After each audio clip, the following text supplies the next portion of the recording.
Good morning, students. The poem which we are going to discuss today is called No Men Are Foreign. So, this is a very beautiful poem. It is about universal brotherhood, peace, and harmony. Imagining a world without boundaries. It is a world which has not been broken down into fragments by narrow domestic walls. There are no boundaries. Everyone is united by their common identity as a human being. Everyone is first and foremost a human being and a citizen of the world. As the title suggests, no men are foreign. That means no one is a stranger, no one is different. Everyone is the same. Everyone has the common identity as a human being. So, without further delay, let us discuss the poem through the means of a PowerPoint presentation which I have prepared.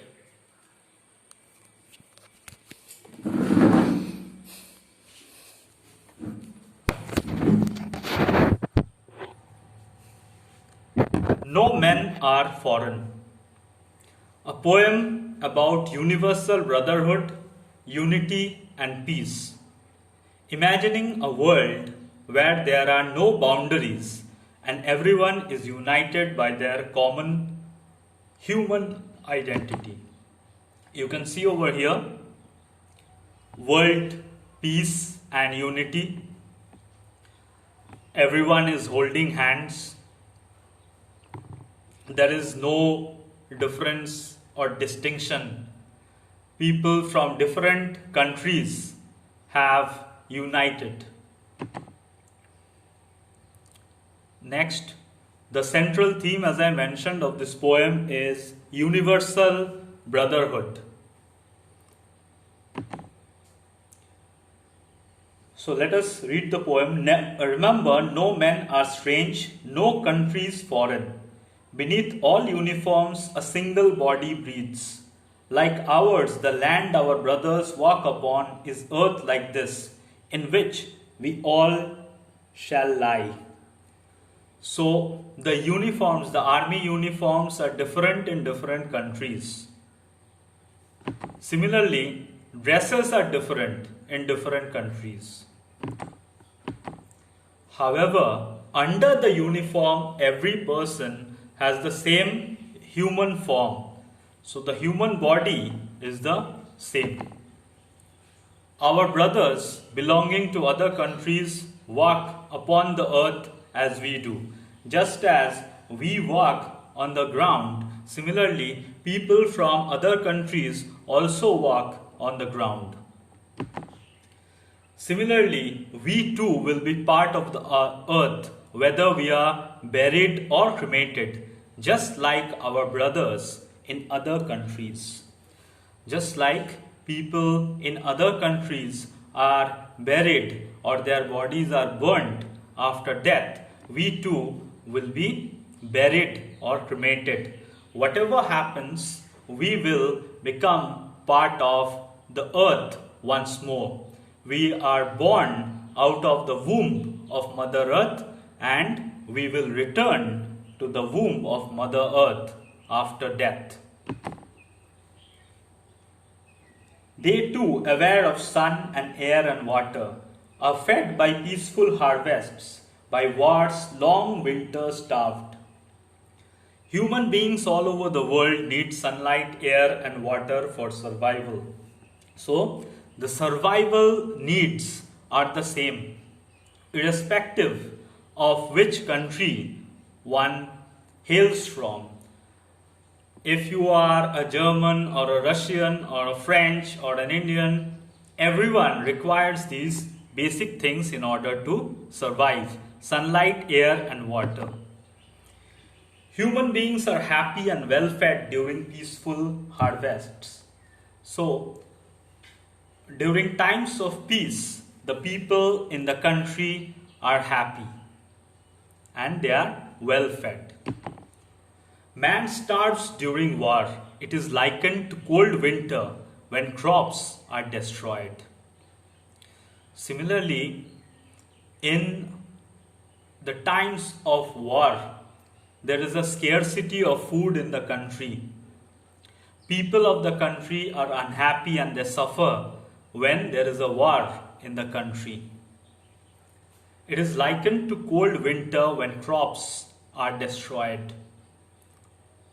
So, just as crops are destroyed in the harsh cold winter, similarly, cold-hearted human beings engaging in war destroys the peace of a country. Our brothers abroad have eyes which see. They too breathe the same air.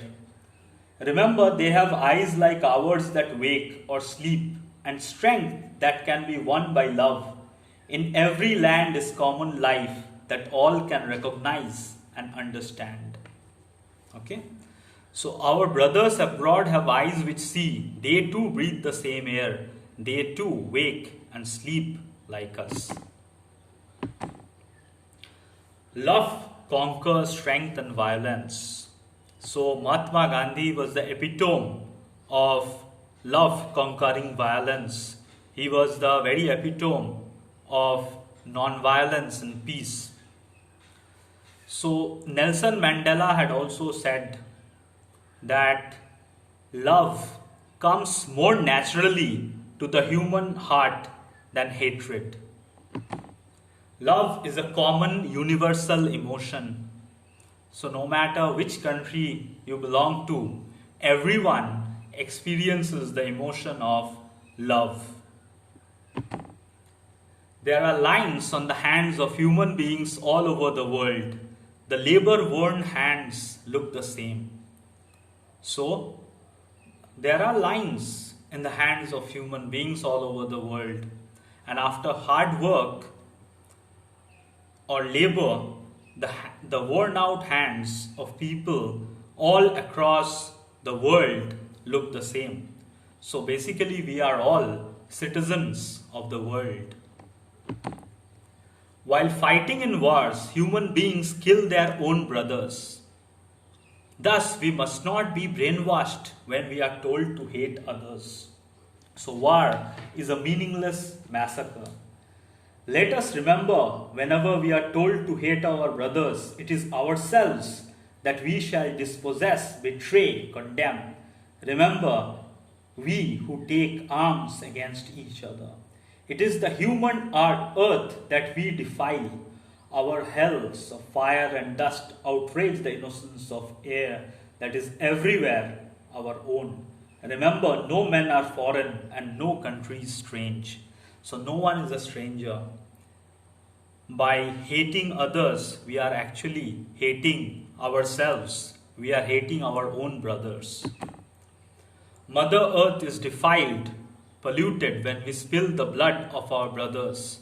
War leads to meaningless massacre and brings hell on earth. You can see in this picture that war is a meaningless dance of death. War leads to many wives being widowed, many children becoming orphans.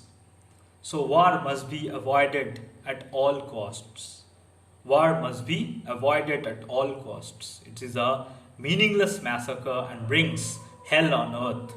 Thus, everyone needs to remember that fighting against each other is not the solution.